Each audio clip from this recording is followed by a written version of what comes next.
Next, we need to test some of the lockout features.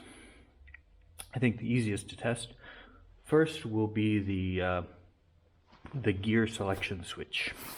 This switch is down here, and we're going to test it with our multimeter. Right now it reads there's infinite amount of resistance because these aren't touching. When they touch, like when a switch goes together, it goes down to 0. You can also measure resistors and all sorts of stuff with this, but we're just going to see if we have any current going through here. First gear, reverse.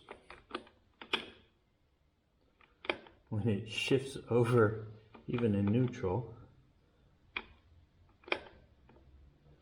right there, when you're ready to go into second or third, sorry, second's up there, third's down here. It goes from